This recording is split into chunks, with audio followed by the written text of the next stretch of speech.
Assalamualaikum warahmatullahi wabarakatuh. Halo semuanya teman-teman, selamat malam, selamat datang kembali di channel kesayangan kita, channel Ilo Ekstrim, dan masih bersama saya Ilo. Dimanapun teman-teman berada, semoga teman-teman selalu dalam keadaan sehat walafiat tanpa kekurangan satu apapun. Amin amin ya robbal alamin.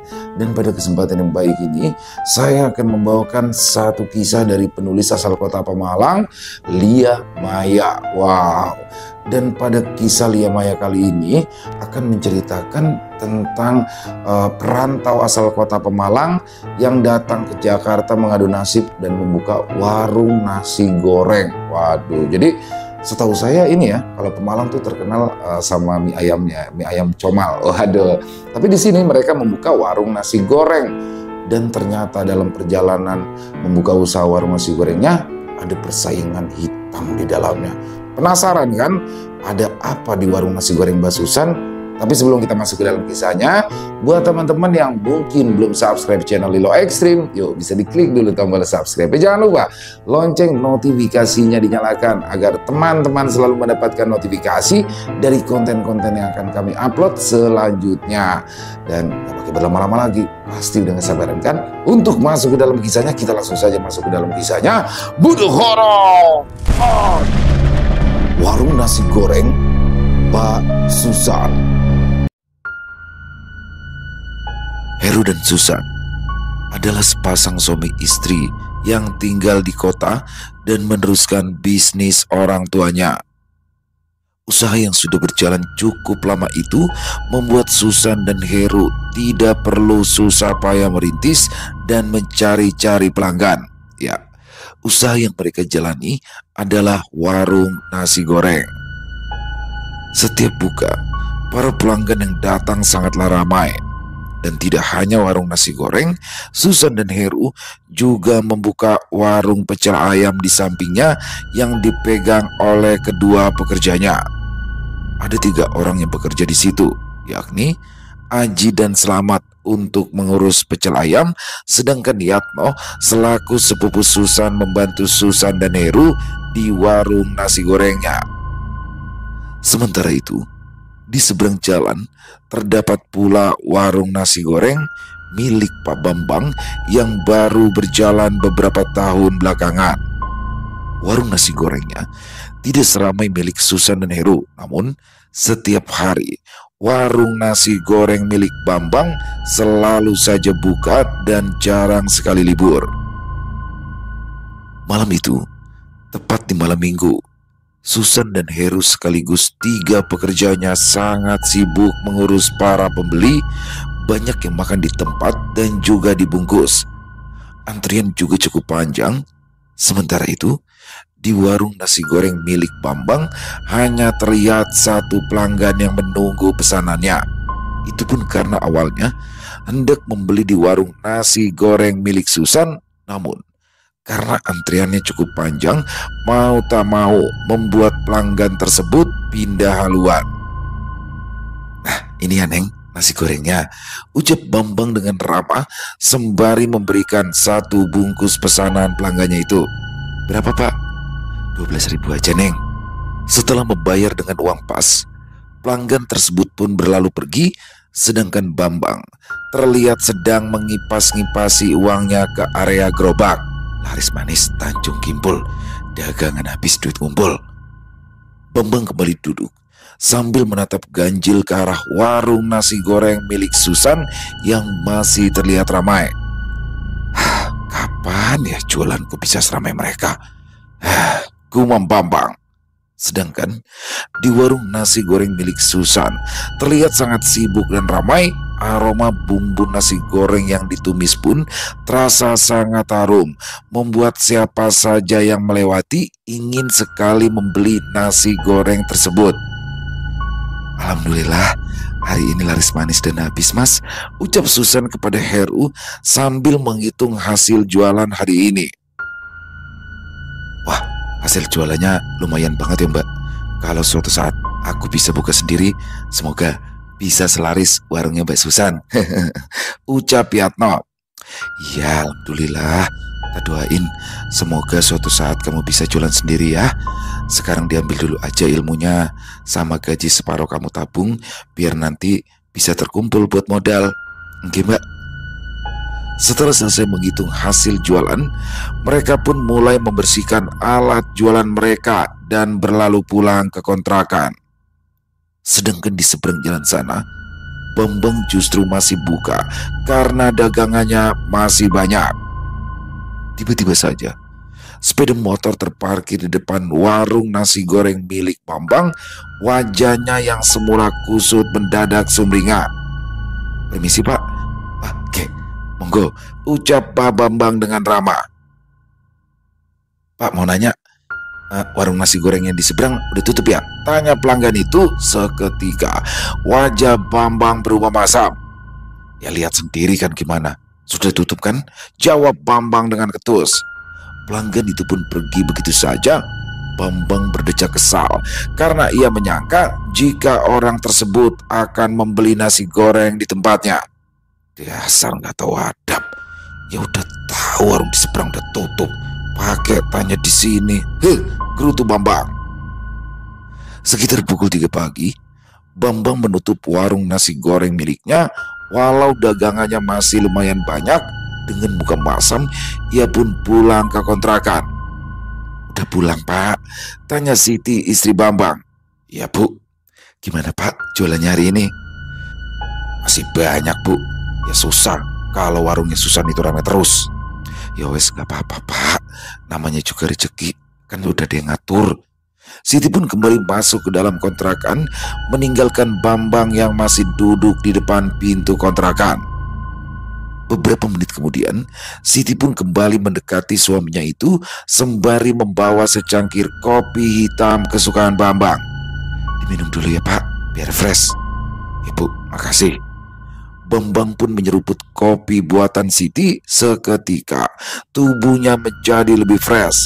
Ia pun sudah lebih santai dari sebelumnya. "Bu, besok Bapak gak jualan dulu. Bapak mau ke tempat teman, ada urusan penting." "Iya gak apa-apa Pak, hati-hati perginya yang penting." Bambang hanya menganggukkan kepala dan kembali menyeruput kopi. Pagi-pagi sekali, seperti biasa, Susan pergi ke pasar dengan Heru untuk berbelanja kebutuhan jualannya. Dengan menggunakan sepeda motor yang terdapat ranjang di belakangnya, membuat mereka jauh lebih mudah membawa barang-barang belanjaan sekali jalan. "Udah semua ini Dek?" tanya Heru memastikan sambil mulai memasukkan satu persatu bahan-bahan belanjaan ke dalam keranjang. "Sudah Mas. Nah ini catatan udah tak centang semua ya. Nanti kamu pulang dulu aja, aku mau cari sarapan dulu," ucap Susan yang dibalas anggukan oleh Heru. Heru pun pergi berlalu dengan sepeda motornya. Sementara Susan masih belusukan ke dalam pasar untuk membeli sarapan di warteg langganannya. "Bu, biasa ya, nasi bungkusnya 5, lauknya bebas." "Oke Neng Susan." Susan duduk santai menunggu pesanannya sembari memainkan ponsel. Namun tiba-tiba saja ada panggilan masuk. Rupanya itu adalah telepon dari Bu Sumia, yakni ibu kandung Susan. "Halo, Assalamualaikum Bu." "Waalaikumsalam." Tumben Bu jam segini telepon, ada apa?" "Iki Londo, anakmu itu harus bayar iuran sekolah. Ibu belum ada uang." "Walah Bu, ya wes, nanti habis ini tak transfer ya Bu, sekalian sama uang bulanan." "Suwun ya Duk," ucap Bu Sumia dari seberang telepon sana. Setelah mematikan telepon, rupanya pesanan Susan sudah selesai dibungkus. Dia melenggang keluar dari warteg dan berjalan menuju ATM terdekat. Selesai mengirimkan uang, Susan pun langsung pulang ke kontrakan dengan menggunakan ojek. Sesampainya di kontrakan, Heru dan 2 orang pekerjanya sudah mulai sibuk mempersiapkan bahan-bahan jualannya. "Loh, Yatnonya mana?" tanya Susan celingukan. "Tadi dia itu mendadak ambil libur, katanya mau ke bank. Anaknya butuh uang tapi ATM-nya ketelen, jadi dia harus urus ATM dulu." "Padahal kan bisa aja aku transferin dulu, kan gak apa-apa juga. Ya udah, yuk sarapan dulu." Setelah sarapan, mereka pun langsung mempersiapkan segala kebutuhan jualan sampai selesai. Pukul 2 siang, semua pekerjaan telah selesai dan mereka pun beristirahat sejenak. Tepat pukul 5 sore, Heru, Susan, dan kedua pekerjanya bersiap-siap untuk pergi ke pangkalan. Seperti biasa, kedua pekerjanya akan memegang warung pecel ayam, sedangkan Susan dan Heru menghandle warung nasi gorengnya. Tumben, itu Pak Bambang tutup. Biasanya kan dia jarang banget tutup, ucap Susan seraya memotong kol. Mungkin dia capek kali, Dek. Ya, namanya juga orang jualan kan butuh libur juga, istirahat, jawab Heru sekenanya. Saat tengah sibuk berjualan, tiba-tiba saja Susan merasakan sakit di bagian kaki kanannya. Duh, kakiku sakit banget, Mas, keluh Susan sambil memegangi betisnya. Duduk dulu, Dek, duduk, ucap Heru panik. Susan pun duduk dengan wajah meringis. Dia merasakan betisnya seperti ditusuk-tusuk dari dalam. Kamu itu kesel ya, Dek? Tanya Heru sembari mengecek kondisi kaki istrinya itu. Enggak, Mas, ini sakitnya beda. Kayak ditusuk-tusuk dari dalam. Aduh, aku gak kuat, Mas. Wajah Susan mendadak pucat menahan rasa sakit di betis. Padahal malam itu jualan mereka cukup ramai, namun Susan dan Heru jadi tidak fokus dengan jualannya. Bawa ke dokter dulu aja, Mas. Urusan nasi goreng nanti biar tak telepon Yatno, biar dia langsung ke sini aja, ucap Aji memberi usul. Pasalnya, yang bisa menghandle warung nasi goreng hanya Heru dan Yatno saja, sementara Aji dan Selamat hanya bisa menghandle warung pecel ayam. Heru pun membawa Susan dengan sepeda motornya saat itu juga ke klinik terdekat. Namun saat diperiksa dokter, belum ada kejelasan dengan penyakit yang diderita Susan. Ia pun hanya diberikan obat pereda nyeri. Setelah dari klinik, Heru pun mengantarkan Susan ke kontrakan agar Susan bisa beristirahat. Kamu ditinggal sendiri gak apa-apa? Soalnya sayang itu jualannya. Besok kalau masih gak enak kakinya, kita libur aja dulu, tanya Heru dengan wajah cemas. Gak apa-apa, Mas, tinggal aja, kasihan anak-anak pasti keteteran. Heru pun kembali ke pangkalan, sementara Susan berada di kontrakan seorang diri. Setelah minum obat, betisnya tidak terlalu sakit seperti sebelumnya, sehingga kini Susan bisa lebih rileks. Aku coba-coba searching di Google Susan pun mulai membuka layar ponselnya. Ia pun sibuk mencari tahu tentang rasa sakit di betis. Namun di saat sedang fokus, tiba-tiba saja sekelebat ia melihat bayangan yang sepertinya masuk ke dalam kamar mandi. Apaan itu barusan? Karena penasaran, Susan pun mencoba mengecek ke arah kamar mandi dengan kaki terpincang-pincang. Rupanya ada seekor kucing hitam masuk ke dalam. Ya ampun, kucing. Hus, hus, hus. Susan mencoba mengusir kucing hitam tersebut. Kucing hitam pun keluar dengan kaki kanannya yang tertati-tati sama seperti Susan. Di sini Susan merasa aneh, akan tetapi ia tidak memikirkannya terlalu dalam.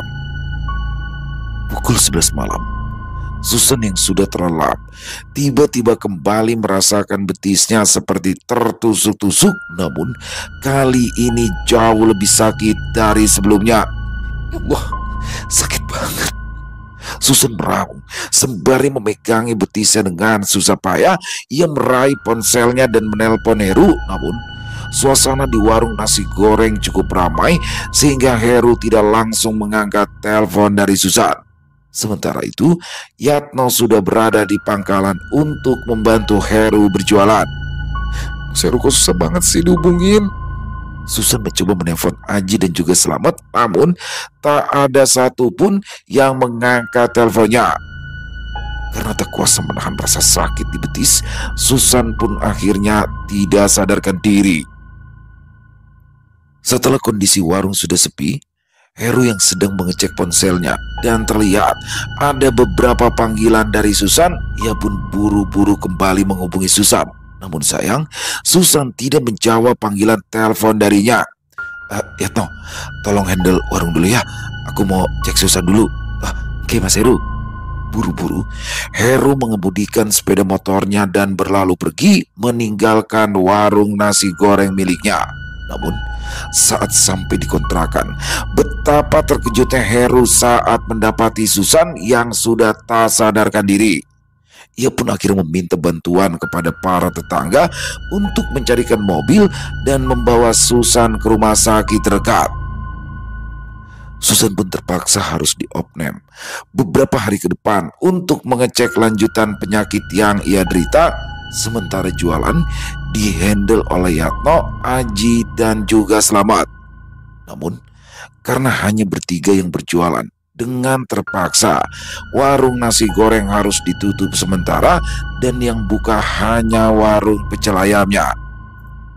Malam itu, untuk pertama kalinya, warung nasi goreng milik Bambang menjadi ramai karena para pelanggan yang awalnya ingin membeli di warung nasi goreng milik Susan berpindah haluan.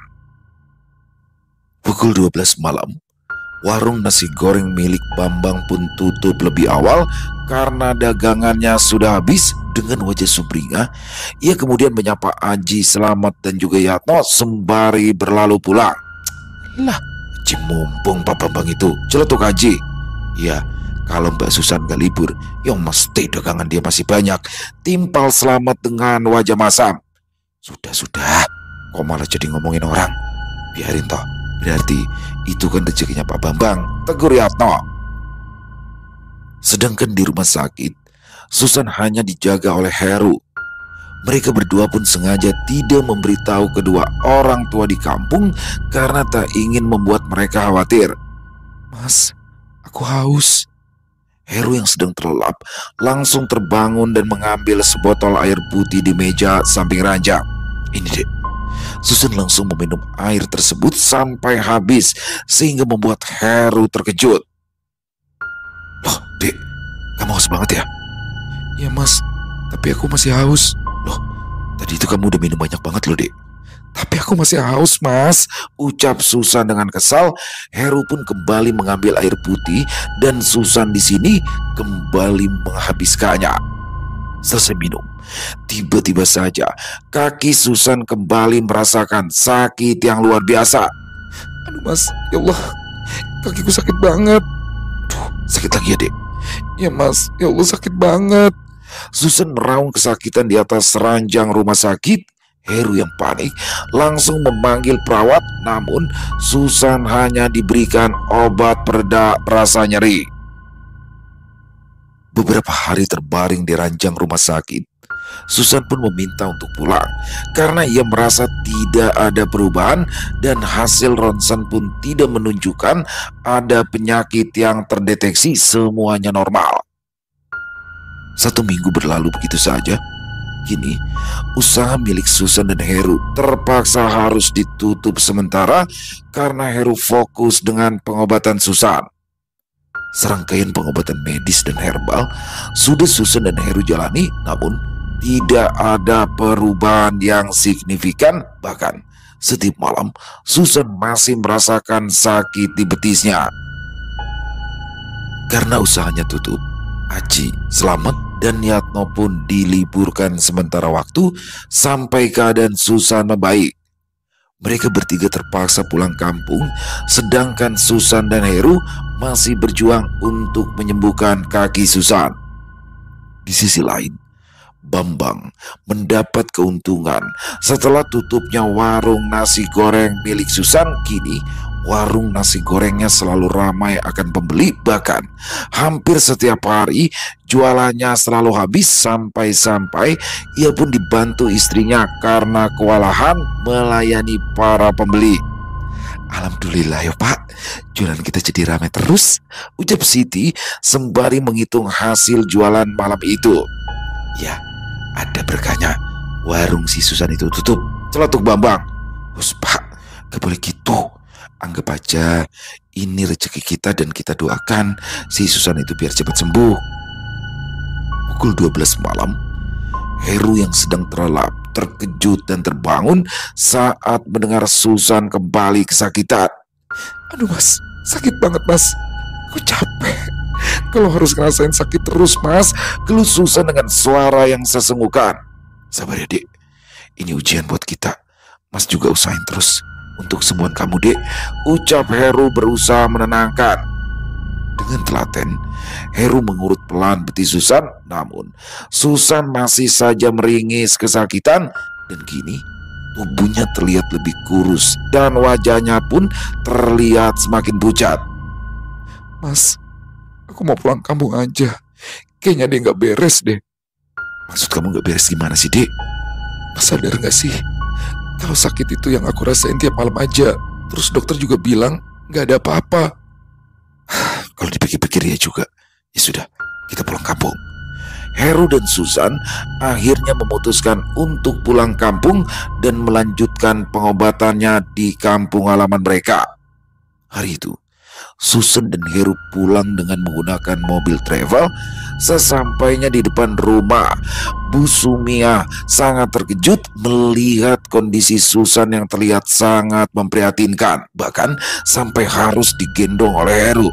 Ya Allah, Dok, kamu ini kenapa? Tanya Bu Sumia dengan wajah panik. Nanti aku ceritain, kita masuk dulu, ucap Heru. Buru-buru, Heru membawa Susan masuk dan dibaringkan di ranjang. Bu Sumia dan juga Pak Marji yang penasaran pun langsung bertanya tentang kondisi anaknya kepada menantunya itu. Heru pun mulai menceritakan serangkaian kejadian yang Susan alami, sakit yang Susan derita, bahkan serangkaian pengobatan yang sudah mereka tempuh namun tidak ada hasil. Justru kondisi Susan semakin parah sehingga dengan terpaksa Heru membawa Susan pulang. Ada yang aneh ini. Sebentar, Bapak pergi dulu, ucap Pak Marji lalu berlalu pergi. Loh, Bapak mau kemana, Bu? Tanya Heru dengan wajah kebingungan. Udah, biarin aja, bapakmu itu lebih tahu. Bu, Anggi mana, Bu? Tanya Susan dengan suara lemas. Anggi masih sekolah, Dok. Nanti pulang jam 1. Ini kan baru jam 11. Setelah 30 menit berlalu, Pak Marji pun pulang bersama seorang pria parubaya seusianya. Ayo, monggo, masuk dulu, Pak, ucap Pak Marji. Pria parubaya tersebut biasa dipanggil Pak Ahmad. Beliau merupakan salah satu orang yang disegani di desa dan kerap membantu orang-orang yang mendapat gangguan gaib. Yang sakitnya yang mana, Dok? Tanya Pak Ahmad. Di betis kaki, Pak. Pak Ahmad hanya terdiam melihat betis Susan dengan tangan yang berada di dekat betis Susan namun tidak disentuh. Ini santet. Seketika suasana pun menjadi tegang. Heru dan Susan hanya saling tatap sedangkan Bu Sumia dan Pak Marji terlihat resah. Ini kiriman persaingan usaha, sengaja dibuat sakit agar Dek Susan tidak bisa berjualan lagi. Dek, ya Allah, Pak, siapa kira-kira yang tega ngirimi anakku santet? Tanya Bu Sumia. Pak Ahmad hanya tersenyum. Tolong ambilkan air, pinta Pak Ahmad.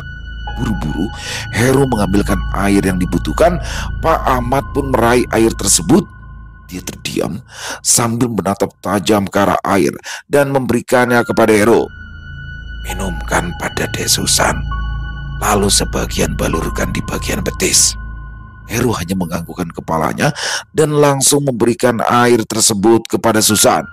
Susan pun langsung meminum air tersebut sebagian dan sebagiannya langsung Heru balurkan ke area betis. Selang 10 menit, tiba-tiba saja betis Susan terasa sangat panas. Ia pun meronta-ronta kesakitan. Ya Allah, Mas, kakiku sakit. Panas, Mas, sakit banget, panas. Oh, Pak, ini kenapa sama Susan? Kok malah jadi begini? Tanya Heru panik sementara Bu Sumia berupaya menenangkan.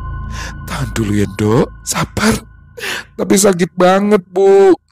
Pak Ahmad hanya terdiam sembari terus menatap ke arah betis sementara Pak Marji fokus dengan apa yang dilakukan oleh Pak Ahmad. Sakit banget, Mas. Ya Allah, sakit, teriak Susan sembari meremas tangan Heru. Dia meraung, menangis, sampai-sampai terdengar keluar rumah.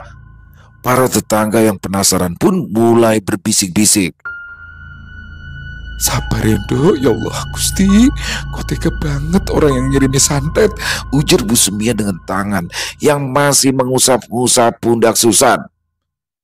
Usapkan lagi airnya sampai habis, ucap Pak Ahmad yang dibalas anggukan oleh Heru. Dengan patuh, Heru kembali mengusapkan air tersebut ke betis Susan dengan perlahan. Susan semakin meronta kesakitan. Bahkan ia pun menarik-narik baju Heru karena saking tak kuatnya menahan sakit. Saking sakitnya, Susan pun akhirnya jatuh pingsan tak sadarkan diri. Sontak semua orang pun menjadi panik kecuali Pak Ahmad. Pak, kenapa ini? Kok Susan malah jadi begini? Tanya Heru pada Pak Ahmad. Tidak apa-apa. Nanti kalau dia sudah bangun, dia akan merasa jauh lebih baik. Sudah, biarkan saja Dek Susan beristirahat. Pak Ahmad meminta Bu Sumia, Pak Marji dan Heru berbicara serius membahas tentang kondisi Susan. Jadi sebenarnya gimana Pak? Tanya Heru. Seperti tadi yang saya bilang, Dek Susan itu dikirimi santet sama seseorang yang memang tidak suka kalian berjualan. Waduh, ini apa saingan kalian di kota ya Heru? Memangnya ada yang jualan lagi ya? Tanya Pak Marji yang memang sudah lama mempercayakan usahanya kepada Susan dan juga Heru. Ada sih Pak, warung nasi goreng seberang jalan. Tapi masa iya dia orangnya? Jawab Heru ragu-ragu. Setelah obrolan tersebut, Pak Ahmad pun berpamitan pergi dan akan kembali lagi besok untuk melakukan hal yang selama 1 minggu. Heru, Pak Marji dan Bu Sumia pun hanya menurut saja. Hari kedua pengobatan, Susan tidak bereaksi. Namun di malam harinya ia bermimpi melihat seseorang jatuh dari sepeda motor dan kakinya mengalami luka-luka.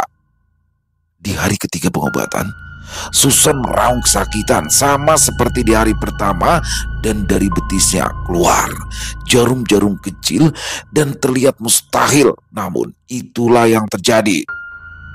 Di hari keempat pengobatan, Susan kembali mendapatkan mimpi aneh. Dia kembali melihat kucing hitam yang berjalan dengan kaki yang pincang. Hari kelima sampai hari ketujuh, Pak Ahmad meminta Pak Marji sekeluarga untuk mengadakan pengajian di rumahnya dan memberikan santunan kepada fakir miskin dan anak yatim piatu. Semua saran dari Pak Ahmad sudah mereka lakukan. Sampai tiba di hari ke-8, Pak Ahmad kembali datang membawa air yang sudah ia doakan di dalam botol besar. Nah Heru, berikan air ini setiap malam kepada Nak Susan. 1 gelas saja. Jangan lupa dibalurkan juga di betis. Semoga setelah ini Susan tidak akan lagi merasakan sakit. Dan pesan saya hanya satu. Setelah nanti sudah tahu siapa pengirim santet itu, lebih baik dimaafkan saja dan jangan menaruh dendam. Ya Pak, sebelumnya terima kasih banyak sudah dibantu sejauh ini, jawab Heru. 1 bulan berlalu dengan cepat. Kini kondisi Susan sudah semakin pulih dan sehat. Tubuhnya sudah lebih segar dan sudah tak lagi merasakan sakit di bagian betis. Mas, kita berangkat kapan? Emangnya kamu sudah siap, Dek? Siap dong Mas. Masa iya kita nganggur terus? Tabungan aja kita udah habis-habisan karena kemarin. Ingat, kita masih ada ibu, bapak, dan juga Anggi yang harus kita nafkahi, ucap Susan. Mereka berdua pun sepakat akan berangkat ke kota lusa. Sebelum berangkat, Aji dan juga Selamat sudah lebih dulu dihubungi dan mereka pun diminta untuk berangkat terlebih dahulu. Sedangkan Yatno, entah mengapa nomornya sulit sekali dihubungi. Heru dan Susan pun memilih mencoba untuk pergi ke rumah orang tua Yatno. Ya, rumah orang tua Yatno memang terletak di desa sebelah. Butuh 15 menit perjalanan untuk sampai di rumah orang tua Yatno.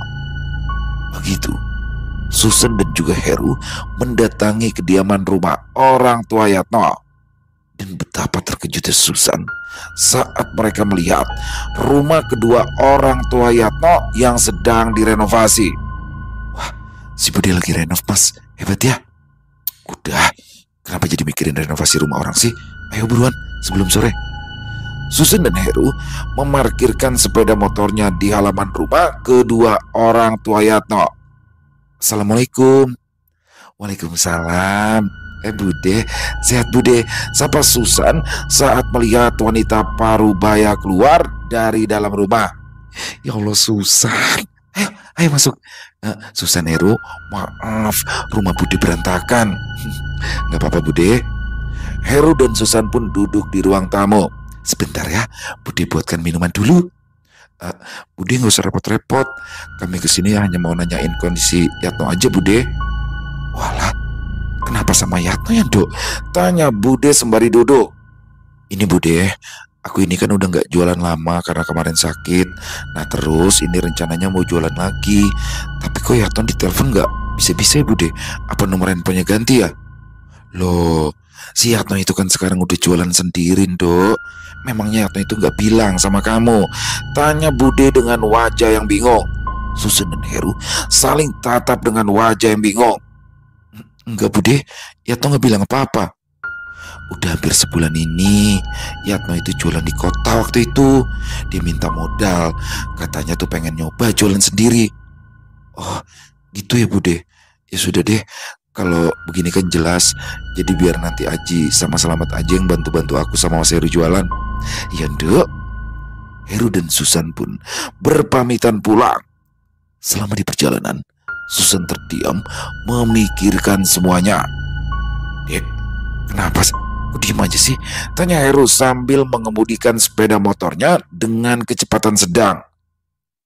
Kok aku bingung ya Mas sama tingkah si Yatno. Kok bisa-bisanya dia buka warung nasi goreng sendiri tapi gak ngasih tahu kita? Ya mungkin karena dia ngerasa gak enak kali. Ya udah, biarin aja. Lagian kan gak semua orang mau ikut kerja terus. Biar si Yatno juga berkembang.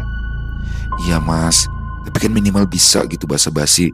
Jadi kita gak repot-repot nyariin gini. Sudah. Sementara kita buka warung nasi goreng aja dulu ya. Untuk warung pecel ayam gak usah buka dulu. Ya udah Mas, diatur aja. Sesamanya di rumah, Susan pun langsung menceritakan perihal Yatno pada ibunya. Bu Sumia pun memberikan saran yang sama dengan apa yang Heru ucapkan. Sore itu, Heru dan Susan berpamitan untuk kembali ke kota. Bu, kami berangkat dulu Anggi. Doakan setelah ini usaha kami lancar lagi. Titip Anggi ya Bu, Pak, ujar Susan. Dok, yang penting kalian berdua di sana sehat-sehat. Ingat pesan Pak Ahmad sama kalian, kata Pak Marji. Iya Pak, pasti kami ingat kok. Nah Anggi, yang nurut ya, sama Mbak Uti sama Mbak Kung, fokus sekolah yang benar, ucap Susan memberi nasihat kepada anak semata wayangnya itu.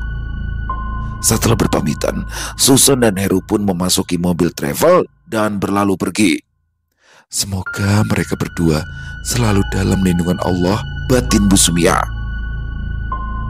Perjalanan yang cukup jauh dilalui oleh Heru dan juga Susan, butuh waktu 6-7 jam lamanya agar sampai di kota. Sesampainya di Jakarta, rupanya Aji dan Selamat sudah lebih dulu sampai. Mereka yang memang kontrak di samping rumah kontrakan Heru dan juga Susan sudah menunggu kedatangan mereka. Sudah sehat Mbak? Tanya Aji. Sudah, alhamdulillah. Oh ya, hari ini kita beres-beres ya.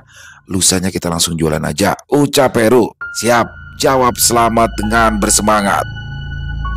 2 hari berlalu. Pagi-pagi, Susan dan Heru pergi ke pasar untuk berbelanja kebutuhan jualan. Hari itu, mereka pun kembali disibukkan dengan rutinitas seperti sebelumnya.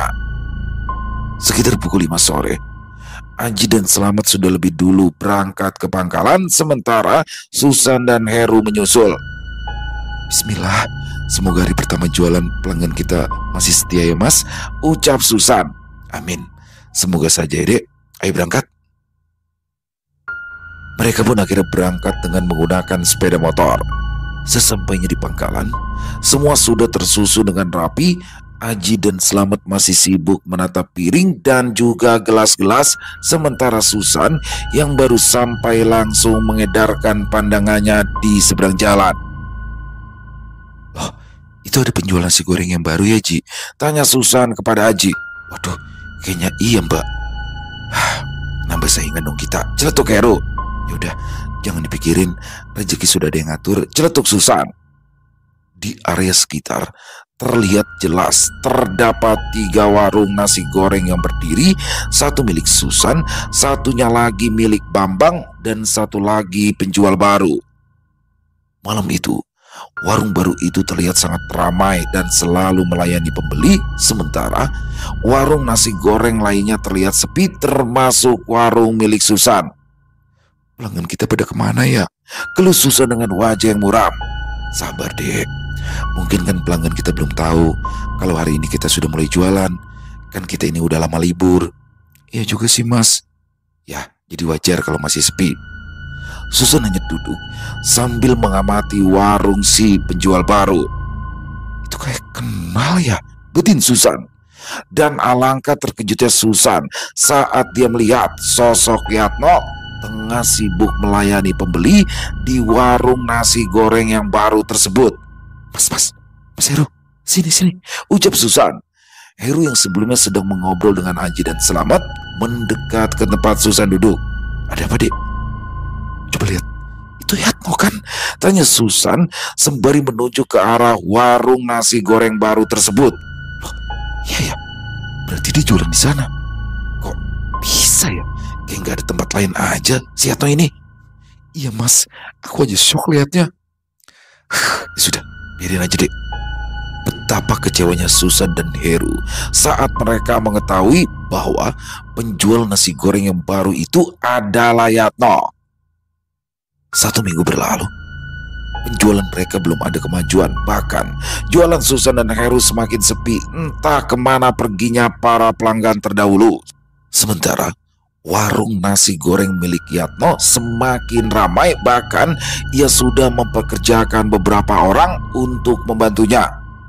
"Hebat banget sih Yatno, bisa cepet banget gitu dapat pelanggan," ucap Susan. "Dek, air yang dari Pak Ahmad paling habis malam ini," ujar Heru memberitahu seraya membawa sisa air di dalam botol. "Yaudah, Mas, sini aku minum aja, takut nanti malah lupa lagi." Heru memberikan botol tersebut dan Susan meraihnya. Bismillahirrahmanirrahim. Susan meminum air yang sudah didoakan oleh Pak Ahmad sampai habis tak bersisa. "Alhamdulillah, semoga setelah ini gak ada lagi kejadian-kejadian seperti kemarin," batin Susan. Sekitar pukul 12 malam, suasana mulai sepi. Entah mengapa malam ini suasana sangat sepi, namun tiba-tiba saja Yatno yang waktu itu hendak membeli rokok di warung seberang pun brak, dia terserempet mobil. Astagfirullah. Susan terkejut. Suasana menjadi ramai karena terlihat kondisi Yatno cukup parah dan segera dilarikan ke rumah sakit. Sebagai sepupu, Susan dan Heru pun ikut ke rumah sakit untuk menemani Yatno. Tak lupa, Susan juga memberitahu kepada Bude Darmi bahwa Yatno telah mengalami kecelakaan dan harus dilarikan ke rumah sakit. Bude Darmi dengan ditemani Panji selaku adik Yatno pun bergegas ke kota dengan menggunakan mobil travel. Sesampainya Bude Darmi, Susan dan Heru pun berpamitan pulang dari rumah sakit. Setelah kejadian kecelakaan tersebut, Susan dan Heru belum lagi mendapatkan kabar tentang Yatno. Bahkan warung nasi goreng milik Yatno tutup, sedangkan setelah penutupan warung nasi gorengnya, jualan Susan kini mulai kembali ramai. Begitu pula dengan nasi goreng milik Pak Bambang yang terlihat beberapa kali ada yang singgah untuk membeli. Alhamdulillah, Mas, pelanggan kita mulai datang lagi. Kayaknya mereka udah tahu deh kalau kita udah mulai jualan lagi. Iya, Dek, ini buah kesabaran kita. Semoga saja jualan kita ramai terus kayak dulu ya. Amin. 1 bulan berlalu. Semakin hari, usaha milik Susan semakin ramai. Bahkan kini warung pecel ayam mereka pun kembali buka, sedangkan warung nasi goreng milik Yatno resmi tutup dan sudah dikontrakan untuk penjual lainnya. Oh iya Mas, kita udah lama deh nggak dengar kabar Yatno. Gimana ya dia ya? Udah sehat atau belum ya? Kayaknya sih udah deh. Lusa kan kita pulang. Ya sekalian minta air sama Pak Ahmad. Nanti sekalian aja kita tengokin si Yatno ya. Usul Heru. 2 hari berlalu. Kini Susan dan Heru sudah kembali ke kampung halaman. Sementara warung mereka dihandle oleh Aji dan juga Slamet. Setelah di rumah, Susan dan Heru pun pergi ke rumah Pak Ahmad untuk meminta air dan mengobrol ringan. Dengan santai, Susan menceritakan kondisi warungnya dari awal berjualan yang sangat sepi hingga sekarang yang kembali ramai. Dia juga menceritakan tentang kejadian yang dialami oleh Yatno. Berarti sudah terlihat kan siapa orang yang mengirim santet tersebut, ucap Pak Ahmad dengan santainya. Maksudnya gimana ya Pak? Tanya Susan bingung. Sudah, nanti kalian juga akan mengerti. Tapi ingat pesan saya ya, tidak boleh dendam. Susan dan Heru hanya saling pandang menanggapi ucapan Pak Ahmad. Setelah puas mengobrol, mereka pun berpamitan untuk pulang. Sesampainya mereka di rumah, rupanya di sana sudah ada Bude Darmi yang sedang berbincang dengan Bu Sumia dan Pak Marji di ruang tamu. Loh, Bude, kapan kesini? Padahal kami rencananya sebentar lagi mau ke sana sekalian jenguk Yatno, ujar Susan lalu memasuki rumah. Bude itu kesini juga atas permintaan Yatno, Susan. Kebetulan ternyata kamu sama Heru memang lagi di sini. Bude pikir kalian itu masih di kota. Oh iya Bude, kami memang sengaja pulang karena pengen tahu kondisi Yatno setelah ditabrak mobil itu. Soalnya kan setelah kejadian itu Yatno udah gak jualan. Susan, maafkan Yatno ya. Maaf kenapa sih Bude? Soal Yatno jualan di seberang jalan. Ya kalau menurut aku sih gak apa-apa. Itu kan hak Yatno juga. Lagian rezeki itu kan sudah diatur sama Allah. Bukan itu. Ada lebih yang Yatno lakukan pada kalian. Maksudnya gimana Bude? Tanya Heru bingung. Duh, Bude ini bingung mau ngomongnya. Gini aja, kalian ke rumah Bude aja yuk. Biar nanti Yatno sendiri aja yang ngomong. Setelah selesai berbincang, Bude Darmi lebih dulu pulang ke rumahnya. Sementara Susan sekeluarga sepakat untuk menjenguk Yatno saat itu juga. Sesampainya di rumah, betapa terkejutnya mereka saat melihat kondisi kaki Yatno yang membuat siapa saja ngilu melihatnya. Betis Yatno yang terluka justru kini kondisinya seperti membusuk, berongga, dan penuh dengan nanah. Bau anyir seketika menyeruak saat Susan sekeluarga mendekati Yatno. Ya Allah, kok bisa begini kakimu Yatno? Tanya Bu Sumia dengan wajah meringis. Iya, semakin hari ini lukanya semakin parah. Padahal setiap hari ini dibersihkan loh, jawab Bude Darmi. Sedangkan Pak Marji yang tak kuat dengan aroma dari luka Yatno pun memilih keluar dengan alasan hendak merokok. Dengan canggung, Yatno menatap ke arah Susan dan Heru. Mbak Susan, Mas Heru. Iya, gimana kondisi kamu Yatno? Tanya Susan. Beginilah Mbak, makin hari makin parah.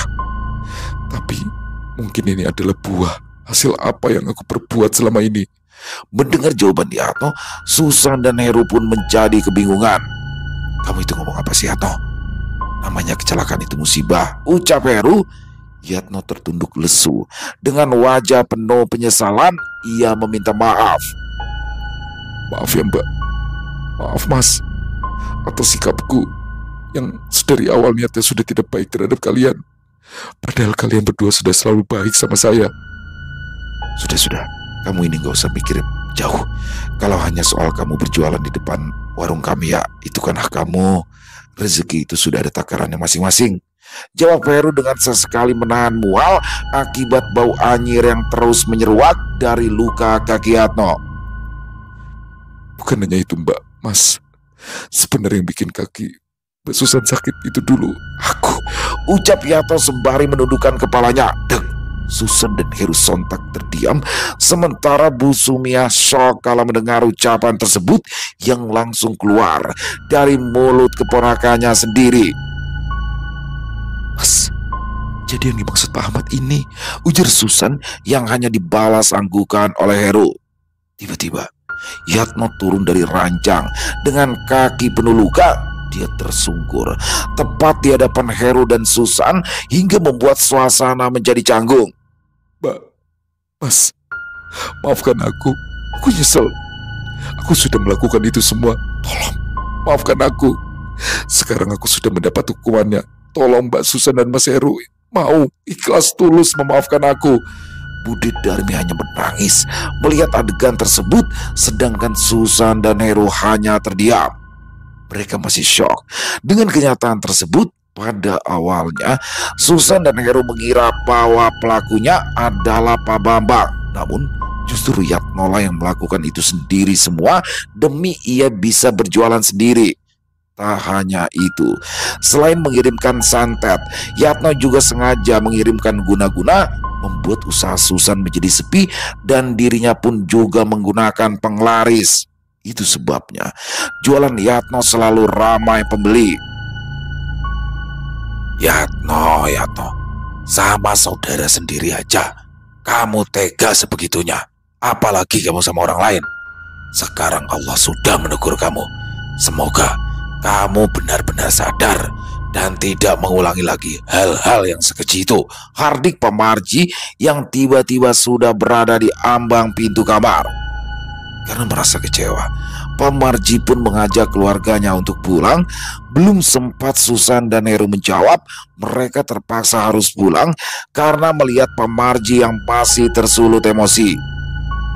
Sesampainya di rumah, Pak Marji pun marah-marah. Ia tak menyangka saudara sendiri dengan tega berbuat seperti itu. Sudah Pak, kita harus legowo. Lagi pula kan Yatno sudah dapat hukuman, ucap Bu Sumia berupaya menenangkan suaminya itu. Iya Pak, gak apa-apa. Mungkin ini bagian dari rencana Allah untuk menguji kesabaran kita, ujar Susan.